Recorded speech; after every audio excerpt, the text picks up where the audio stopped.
Y vamos a tener la lectura de la palabra de Dios en esta tarde, en el libro de Lucas, capítulo 5. Lucas, capítulo 5. Y vamos a dar lectura desde el versículo 18 hasta el 26. Lucas, capítulo 5, desde el 18 hasta el 26. Dice: y aquí unos hombres que traían sobre un lecho un hombre que estaba paralítico, y buscaban meterle y ponerle delante de él. Y no hallando por dónde meterle a causa de la multitud, subieron encima de la casa y por el tejado le bajaron con el lecho en medio delante de Jesús, el cual, viendo la fe de ellos, les dice: hombre, tus pecados te son perdonados. Entonces los escribas y los fariseos comenzaron a pensar, diciendo: ¿quién es este que habla blasfemias? ¿Quién puede perdonar pecados sino solo Dios? Jesús entonces, conociendo los pensamientos de ellos, respondiendo les dijo: ¿qué pensáis en vuestros corazones? ¿Qué es más fácil decir: tus pecados te son perdonados, o decir: levántate y anda? Pues para que sepáis que el Hijo del Hombre tiene potestad en la tierra de perdonar pecados, dice al paralítico: a ti te digo, levántate, toma tu lecho y vete a tu casa. Y luego, levantándose en presencia de ellos y tomando a aquel en que estaba echado, se fue a su casa, glorificando a Dios. Y tomó espanto a todos, y glorificaban a Dios, y fueron llenos de temor, diciendo: hemos visto maravillas hoy. Hasta aquí la lectura de la palabra de Dios. Este pasaje del libro de Lucas se encuentra particularmente en los tres evangelios: Mateo, Marcos y Lucas. Y la verdad que, como yo soy medio torpe muchas veces y me pierdo y me cuesta buscar algunas cosas, y me resultó bastante práctico, me copié los tres pasajes en tres columnas, como para ir comparando y viendo que sea más fácil después ir siguiéndolo. Y estos tres pasajes, el más cortito es el del libro de Mateo. Y hay varias cosas que prácticamente son idénticos los pasajes. Si bien hay algunos detalles, algunas conversaciones, son muy similares en este aspecto. Y lo primero que me llamó la atención de esto es, primero, que el Señor Jesucristo estaba en Capernaum, que era el lugar donde el Señor solía vivir. Se dice que por ahí, en esa ciudad, tenía su domicilio. Ahí vivía. En esta mañana se mencionaba, ¿no?, que el Señor decía que Él no tenía dónde recostar su cabeza, pero se refería a las cosas materiales de aquí abajo. Pero el Señor tenía una morada y se piensa que pasaba mucho tiempo ahí en Capernaum. La realidad es que Capernaum fue una ciudad que tuvo un lugar importante en el ministerio del Señor Jesucristo, en el cual hizo muchas maravillas, en las cuales se encuentra la que hemos leído en el día de hoy. Pero Capernaum tuvo un problema. Miren, vamos a mirar en un pasaje que se encuentra en el libro de... creo que no lo anoté. No lo anoté, pero bueno, está en el libro de Mateos, si yo mal no lo recuerdo, cuando le dice a Capernaum que iba a ser elevada.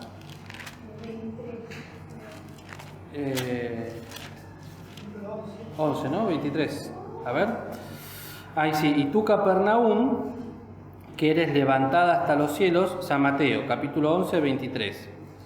Hasta los infiernos serás abajada, porque si en los de Sodoma fueran hechas las maravillas que han sido hechas en ti, hubieran quedado hasta el día de hoy. Y esto que el Señor les dice, justamente, es lo que sucedió porque Capernaum al día de la fecha ya no figura en el mapa y hay dudas de su ubicación.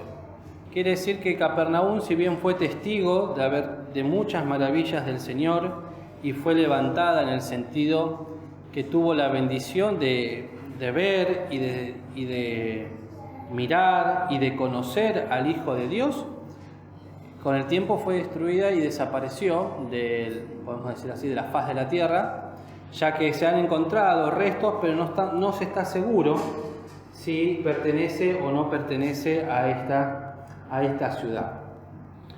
Pero una de las cosas que me llamó mucho la atención de esta lectura, en primer lugar, siempre vemos que al Señor Jesucristo lo seguían muchas personas, y evidentemente por lo que nos dice este pasaje, nos dice que había mucha gente. En el libro de San Marcos, particularmente en San Marcos 2:4, dice: y como no podían llegar a él a causa del gentío, descubrieron el techo de donde estaba. O sea, había mucha gente donde estaba el Señor. Y no se podían acercar. No se podían acercar, seguramente porque no le daban lugar, porque no dejaban pasar. Como escuchábamos también esta mañana, mucha gente se acercaba al Señor para obtener un beneficio de parte de Él. Pero la realidad es que no se podían acercar y este hombre no se podía acercar por sus propios medios. Y una de las cosas que dicen los 3 evangelios que me llamó la atención es que el Señor, cuando dice, que abrieron el tejado y bajó, en el versículo 20, ¿qué dice en el primer renglón de San Lucas 5:20? El cual, ¿qué cosa? ¿La fe de quién? ¿Quiénes son ellos? Los que lo llevaban. Eso me llamó la atención, porque en los tres evangelios el Señor dice lo mismo, viendo la fe de ellos, viendo la fe de lo que los transportaban, viendo la fe que había en el corazón de estos hombres de hacer todo lo necesario para que esta persona que por sus medios no se podía valer, llegue a la presencia de Cristo y esté frente al Señor.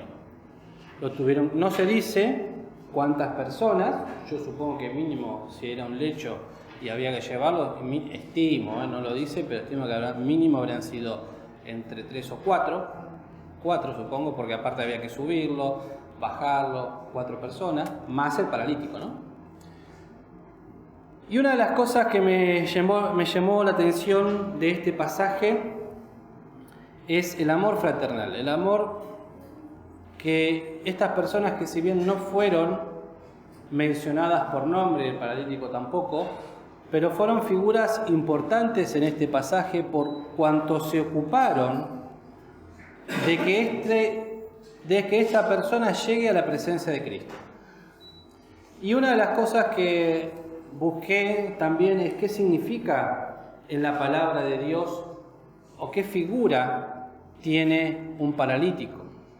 Y el paralítico en la Biblia dice que es el que vive esclavo de sí mismo, el que no ha aprendido a darse o a servir a los demás, que no vive nada más que para sí mismo y que a pesar de eso se cree que es libre y está liberado.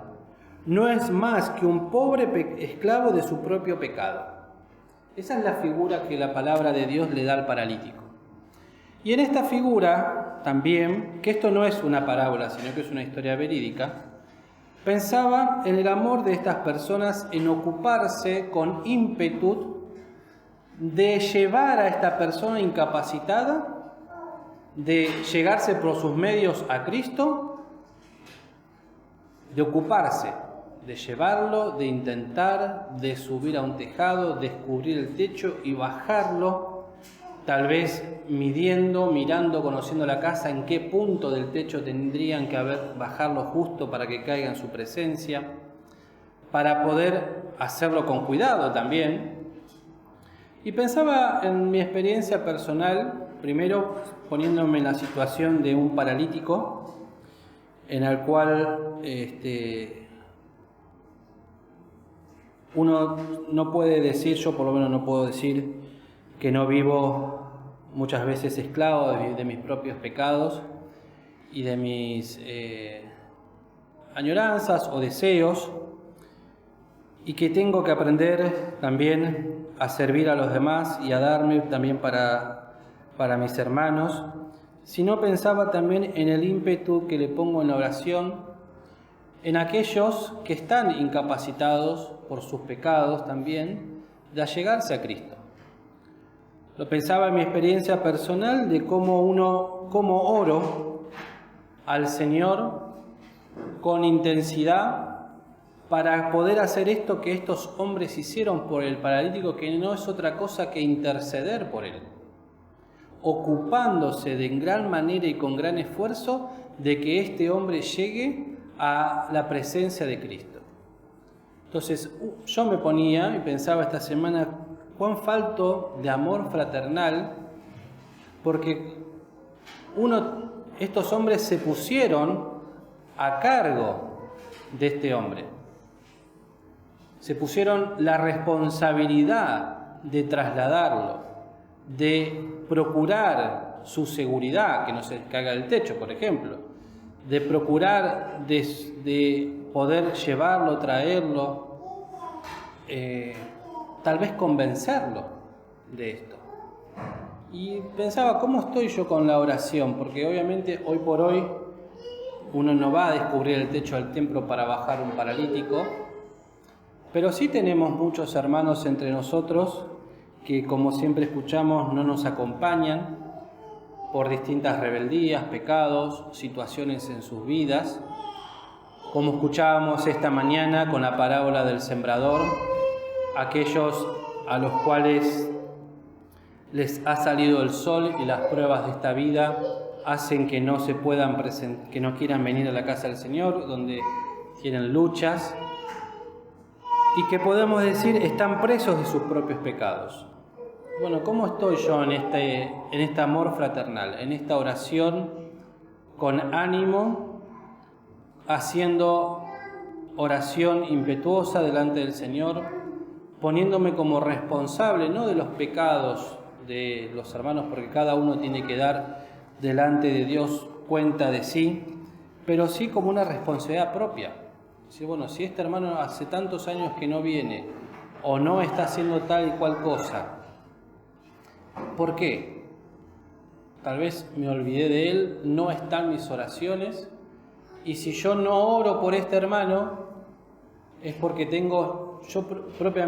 yo tengo mi corazón cargado de otras cuestiones de la vida, cuestiones personales, añoranzas, deseos. Y veo, y lo voy a hacer en forma personal, cuán importante que es el labor de los hermanos y los amigos espirituales en la vida personal de aquellos que están en esta situación. Orar por fe, me puse, con fe, por un hermano dañado, a tal punto de no poder valerse por sí mismo. Y hay un pasaje en el libro de Juan que no lo vamos a buscar, pero seguramente lo recordarán, que es aquel paralítico que durante 38 años estuvo al lado de un estanque esperando que venga un ángel. ¿Y cuál era la situación distinta de este paralítico? ¿Cuál fue lo que dijo? No tenía quien lo ayude. Entonces el Señor espera de nosotros que hagamos oración, que mostremos el amor fraternal por un hermano, pero si nosotros no lo hacemos, el Señor no es que va a abandonar al que está dañado. El Señor siempre ha de tener misericordia. Pero si el Señor pone en nuestro corazón esta carga de orar los unos por los otros con amor, con responsabilidad, haciéndonos cargo de mi hermano espiritual que está en una situación de dolor, de incapacidad espiritual, bueno, hacerlo delante del Señor. El Señor del paralítico del estanque se ocupó el mismo, pero había algo diferente también en esa historia. Estos hombres que trajeron este paralítico sabían a quién se lo llevaban, conocían a Cristo. El paralítico del estanque, hasta que no vio a Cristo en la sinagoga, no supo quién lo había salvado, quién lo había curado. Y el Señor a ese paralítico le dijo: vete y no peques más. ¿Por qué? Porque otra cosa grave no te acontezca. Evidentemente había otra situación detrás de este hombre. Pero en este pasaje, volviendo al que nosotros hoy nos toma, es esta experiencia, que estos hombres se hicieron cargo, trajeron, se esforzaron, lo subieron, descubrieron el tejado y lo bajaron delante de Jesús, el cual, viendo la fe de ellos, le dice a ese hombre que no le pidió nada: tus pecados te son perdonados. Sabemos que y vuelvo al mismo tema, ¿no? La oración intercesora con fe delante del Señor por un hermano da resultado, porque el Señor así lo hizo. Nadie le dijo nada. Imagínense que cuando bajan, los que lo bajaban, ¿dónde estaban? En el techo. No bajó con él, nadie intercedió por él. Pero el Señor, como hemos visto acá, que conoce los corazones, que conoce los pensamientos del corazón, y el Señor sabe por qué lo permitió así, porque cuántas veces el Señor escuchaba que lo llamaban. Ahora me viene a la memoria que creo que era Bartimeo, ¿no? Que decía: le decía: hijo de David, ten piedad de mí, y gritaba, y lo querían hacer callar, y el Señor lo mandó a llamar. El Señor no se acercó. En esta situación el Señor permitió que esto sea distinto, que lo levanten y que lo bajen. Y viendo la fe de estos hombres, mínimos 4, le dice al paralítico: tus pecados te son perdonados. Ahora, yo pensaba, ¿no?, en base a lo que escuchamos hace unas semanas atrás con respecto a las bendiciones, ¿qué hubiese pasado si la experiencia hubiese quedado acá? ¿Qué? La experiencia hubiese quedado ahí. Si Cristo solo hubiese dicho: tus pecados te son perdonados y nada más. ¿Cuál es nuestra reacción interior? Seamos sinceros. Porque, yo, cuando le dije: bueno, si esto termina acá, es como que algo falta. No está completo, pero en realidad está listo. Era lo que este hombre necesitaba espiritualmente. Y eso me quedé pensando, porque es una experiencia personal que hace tiempo que trato de dilucidar. Es la pregunta que hizo el pastor Daniel hace unas semanas, ¿no? ¿Qué son las bendiciones? Y que no son las bendiciones materiales que uno espera, porque uno se ve bendecido cuando ve las cosas tangibles y palpables. Pero ¿cuáles son las bendiciones espirituales? ¿Cuáles son las bendiciones que Dios nos quiere dar y tal vez el Señor nos está dando, pero por mi ceguera, la costumbre, pero por mi ceguera personal no logro verlas? No logro ver la bendición que representa, por ejemplo, para un hijito de Dios, primeramente ser salvos y que mis pecados sean perdonados. No logro ver la bendición tan grande que tengo de poder venir a una iglesia fiel. No valoro la bendición espiritual de ser participantes de un testimonio de fidelidad al Señor. No valoro tener la posibilidad de participar en las actividades de la iglesia, como en el coro, en la escuela dominical, ir a buscar a los niños, barrer el templo. O sea, son cosas que tal vez las tomo como cosas cotidianas, normales, porque así fue educado, pero no me doy cuenta que esas son bendiciones espirituales que Dios me quiere dar y que no le estoy dando el valor que esas que tienen, sino que sigo agobiado, cargado, pensante, triste, preocupado por las situaciones que me rodean, ya sea de enfermedad, problemas económicos, problemas con una cosa, con la otra, porque cada uno tiene su situación en su vida personal. Pero realmente, queridos, y eso lo tomo para mí, ¿no? ¿Cuántas bendiciones? Miren, hay un pasaje en Filipenses 4, ¿no? Que también lo pensaba en este sentido para mí, cuando dice en Filipenses 4, versículos 12, sé estar humillado y sé tener abundancia.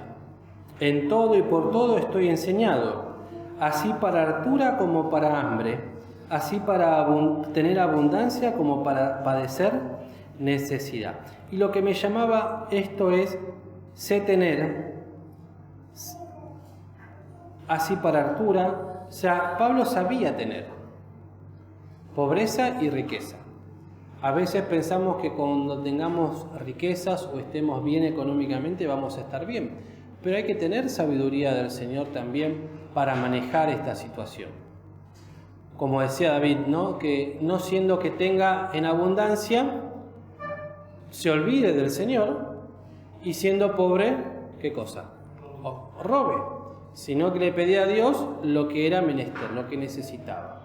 Entonces, en esta situación, y también pensándolo con respecto a esta mañana, esta experiencia, a ver a los que vinieron esta mañana, la experiencia del paralítico, ¿no? La experiencia del hombre que estamos estudiando ahora. Yo lo relacionaba justamente con el camino de las... Ahí no me sale el nombre. No, las otras, la de las espinas. ¿Cuál era la enseñanza de las espinas? ¿Se acuerdan de los cardos? Tenía raíz, pero ¿qué era? Que las cuestiones de la vida lo ahogaban. ¿Y el paralítico qué representaba en la palabra de Dios? Era aquel que se creía que era libre, pero estaba preso de sus propios ¿qué? Pecados. Entonces, uniendo estas dos enseñanzas, yo lo tomaba y pensaba, ¿la experiencia cuál es? El estar preocupado por las cosas de aquí abajo. El estar preocupado por las situaciones que uno vive me hacen perder las bendiciones de parte del Señor, y acá el paralítico tuvo una bendición que venía del cielo, que no le iba a añadir tristeza, que ¿cuál fue? Que sus pecados fueron perdonados. Pero en nuestra mirada, en mi mirada materialista, y como a que a mí me falta algo, no puede terminar ahí. No se puede ir como vino el paralítico. Entonces, yo pensaba, ¿no? Si el Señor terminaba ahí la experiencia, era porque ahí tenía que terminar. Pero Él tenía algo más para enseñar. ¿Y qué era? A los escribas y a los fariseos, cuando dice en el versículo 21, entonces los escribas y los fariseos comenzaron a pensar, diciendo, ¿quién es este que habla blasfemias? ¿Quién puede perdonar pecados si no solo Dios? Jesús entonces, conociendo los pensamientos, y en Mateo dice, y Jesús viendo los pensamientos, ¿sí? El Señor conocía, pero también los veía, conociendo los pensamientos de ellos, respondiendo les dijo, ¿qué pensáis en vuestros corazones? Y estos pensamientos que surgen de nuestro corazón son los pensamientos que nos dice en Mateo 15, en el versículo 18, cuando menciona, dice, mas lo que sale de la boca del corazón sale, y esto contamina al hombre, porque del corazón salen los malos pensamientos, muertes, adulterios, fornicaciones, hurtos, falsos testimonios, blasfemia. Estas cosas son las que contaminan al hombre. Bueno, continúa, ¿no? Que comer sin lavarse las manos. Pero estos pensamientos que surgían de los fariseos y los escribas eran malos pensamientos, que los contaminaban a ellos y contaminaban a los que estaban alrededor. porque cuestionaban al Señor. Y el cuestionamiento, y esto hay que hacer una aclaración. Hoy estamos en un tiempo muy difícil donde todo se cuestiona. Todo es un cuestionamiento. Todo se pregunta por qué. Es más, en el colegio, en el secundario, siempre se nos enseña a preguntar por qué. Bueno, ¿está mal o está bien cuestionarle a Dios? Porque ¿qué es cuestionar? En realidad, cuestionar es poner en duda, ¿sí? Proponiendo las razones y pruebas y fundamentos de una cosa. Pero, por ejemplo, traigo dos ejemplos conocidos. Cuando el ángel Gabriel le habló a, si no me equivoco, Simeón, que iba a tener a Juan el Bautista. A Zacarías, perdón. Iba a tener a Juan el Bautista. Y cuando le dijo a María, los dos preguntaron, o muy parecido, cómo iba a ser esto. ¿Sí? Pero con Zacarías, ¿qué pasó? ¿Por qué? Si le preguntó casi lo mismo que María. Preguntó con fe, dudando y con un corazón hipócrita, no creyendo. Pero María preguntó ¿cómo? Con un corazón entregado, con un corazón preguntándole al Señor realmente, ¿cómo va a ser esto? Porque no conozco varón, pero creyendo. Tenía una duda. Señor, ¿cómo va a ser esto? Entonces, el cuestionar, hay dos formas de cuestionar. Está preguntando para saber, pero después está preguntando con rebeldía. ¿Sí? Y un ejemplo pensaba, ¿no? Ahora en épocas del campamento, cuando se nos diga, mira, ayer me acordaba que cuando era joven, pequeño, en el campamento adolescente, tenía una remera, si no me acuerdo si era roja, me parece, roja, de curly, ¿se acuerdan de los chiflados? De curly, que tenía unas manchas negras. Y de lejos parecían dos cuernitos, y la remera era roja con negro. Y un día estaba terminando ya el campamento, y yo estaba, no me acuerdo qué estaba haciendo, y veo así, miro de costado y veo una mano que me hace así. Era la misionera siria. Me dice, sacate esa remera del diablo. Y yo me quedé mirando porque era curly. Y le digo, no, pero es la remera, sacate esa remera porque es roja y tiene cuerno. Bueno, fui, me la di vuelta porque la única que tenía ya había armado el bolso, me la di vuelta y me puse la misma y no se veía, ¿no? Pero yo decía, bueno, pero ¿por qué tanto lío por una remera, los tres chiflados, etcétera, etcétera? Pero ¿cuál fue la cuestión? Que uno cuestiona, pero con rebeldía. Y la realidad es que en este tiempo en el cual estamos viviendo, el cuestionamiento con rebeldía es lo que más nos sale. Y uno pensando en los campamentos, hablaba con Romina esta semana, que es muy difícil cuando uno está cansado, las situaciones, etcétera, tal vez aceptar con humildad las recomendaciones que se nos dan en los campamentos, en para que las cosas funcionen como tienen que funcionar. Pero uno lo tiene que hacer delante del Señor y no cuestionando con rebeldía. Si uno tiene una duda de algo que se nos plantea, dice, bueno, ¿por qué es así? Pero con animosidad de querer hacer lo bueno delante del Señor. No con rebeldía en el corazón, poniendo nuestras propias razones, diciendo, no, yo lo quiero hacer así, esto y esto y esto. Y esto lo digo porque, bueno, ahora vamos a empezar la época de campamentos, donde cada uno de nosotros, de una u otra manera, hemos de participar, donde muchas veces se hace cansador también, más para los que vivimos ahí, escuchamos tanto ruido durante 20 días, que van a cantar y las risas y va y vienen.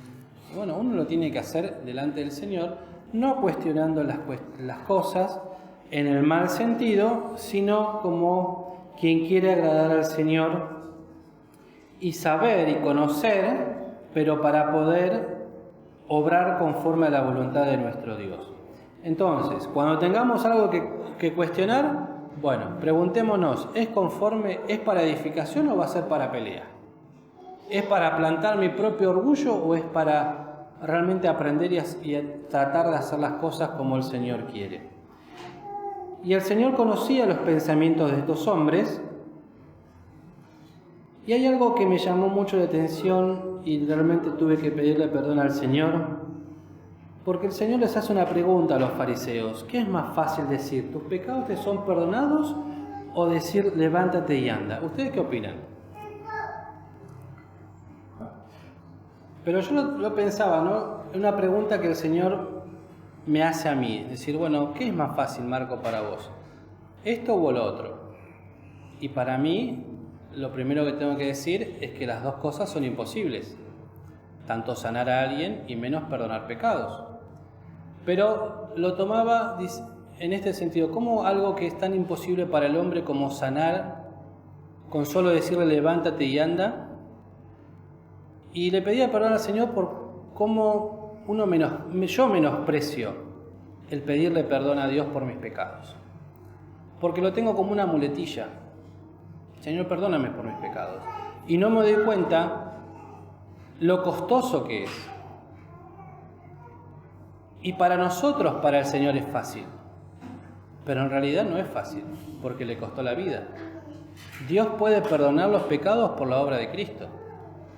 Entonces, no es algo que sea sencillo o por ser más fácil o menos fácil, sino, como les digo, ¿no? La poca importancia y el menosprecio de presentarme delante de Dios todos los días, decirle perdóname por mis pecados y seguir haciéndolo de la misma manera. ¿Por qué? Porque si yo me presento y realmente valorara lo que es que el Señor perdone mis pecados, no volvería a cometer los mismos pecados. Realmente me arrepentiría porque me dolería, porque me costaría, porque entendería lo que a Cristo le costó, que me pueda perdonar mis pecados. Entonces, cuando lo tomo como una cosa sencilla, diaria, en la mesa, cuando me siento a orar por los alimentos, Señor, perdónanos por nuestros pecados, algo tan costoso para Cristo y para Dios, y uno lo menosprecia de una manera tan grande. Yo personalmente le tuve que pedir perdón a Dios por esto, porque realmente yo no puedo hacer ninguna de las dos cosas. Obviamente no puedo ni siquiera... no hay hombre que pueda perdonar un pecado. A veces ni siquiera podemos perdonar a un hermano que nos ofendió. Vamos a perdonar pecados. Entonces, queridos, en esto que el Señor dice, ¿no? ¿Qué es más fácil? Bueno, ninguna de las dos cosas para nosotros es posible. Pero el Hijo de Dios tiene potestad en la tierra para perdonar pecados y le dice al paralítico, a ti digo, levántate, toma tu lecho y vete a tu casa. Y luego, levantándose en presencia de ellos, tomando a aquel que estaba echado, se fue a su casa glorificando a Dios. El paralítico se fue, glorificó a Dios, le dio gracias, porque se fue con sus pecados perdonados, pero también liberado de esa carga espiritual que, como dijimos, no era más que sus propios pecados que lo estaban atando. O sea, yo si hoy me siento que soy un paralítico porque estoy atado y prisionero de mis propios pecados, el Señor me los puede perdonar. Me puede limpiar, me puede ayudar, me puede liberar de esa carga espiritual que tengo que no me permite avanzar. Pensaba, ¿no? En la casa de mi abuela Quita, cuando en el fondo, era lo peor que podía hacer, era tratar de ir caminando descalzo a buscar la pelota, porque no sé qué tenía ese pasto, pero estaba lleno de cosas que pinchaban. Ortiga, no sé cómo, que ardían cuando uno se pinchaba con eso. Y pensaba en esto, ¿no? Los espinos y los cardos, que uno traten de caminar descalzo por los espinos y los cardos. Y van a ver cómo no se puede. Entonces, eso es el pecado en el cual uno está atado. Pensamos que estamos libres, pensamos que podemos caminar, pensamos que podemos hacer lo que queremos de nosotros, de nuestra vida, pero estamos atados y presos de nosotros mismos. Y el Señor es eso lo que nos quiere liberar. Quiere que vayamos a Él, que le pidamos perdón, que nos ayude para que yo me pueda ir de este lugar sano. Levántate, toma tu lecho y vete a tu casa. Que yo me pueda ir hoy, no paralítico como llegué, sino con el lecho debajo del brazo. sano. Y Capernaum, dice en el versículo 26, tomó espanto a todos y glorificaron a Dios y fueron llenos de temor diciendo, hemos visto maravillas. En el libro de Marcos dice que dijeron, glorificaron a Dios, nunca tal hemos visto. Y en Mateo dice que se maravillaron porque y glorificaron a Dios que había dado tal potestad a los hombres. Y en esto da un poco de luz, ¿no? ¿Qué pasó con Capernaum? ¿Qué pasó con los que estaban ahí? Porque dice, y la gente viéndolo se maravillaron y glorificaron a Dios que había dado tal potestad a los hombres. No vieron a Cristo. No reconocieron a Cristo, a pesar de lo que habían visto. No lo reconocieron. Entonces yo me puedo ir hoy de acá viendo la obra que Cristo quiere hacer en mi vida, reconociendo que sí, soy pecador, pero no lo reconozco. Entonces, eso ha de ser de carga como le fue a Capernaum, que fue elevada, porque nosotros estando en la casa del Señor somos elevados. Pero el Señor también nos puede destruir, en el buen sentido, ¿no? No sé si tiene buen sentido, pero nos puede destruir, nos puede sacar. No perdemos la salvación si somos hijos de Dios. Pero sí, el Señor nos puede quitar de la obra directamente, no nos va a dar las bendiciones que Él quiere, porque nos podemos maravillar. Pero que me maraville no significa que yo reconozca a Cristo en mi vida. Que yo reconozca que soy pecador no significa que yo pida perdón por mis pecados. Sí, soy pecador. ¿Y qué? Soy rebelde. ¿Y qué? Distinto es decir, soy pecador, Señor, perdóname, porque eso es difícil, porque te costó, ayúdame a limpiarme, a dejar este lecho en el cual estoy y poder caminar de vuelta por los caminos que tú quieres para mi vida personal. Que el Señor nos bendiga, queridos hermanos, en esta semana que comienza. Oremos para que el Señor nos ayude a tomar conciencia de las bendiciones que el Señor nos quiere dar y de los pecados que el Señor nos quiere limpiar. Vamos a terminar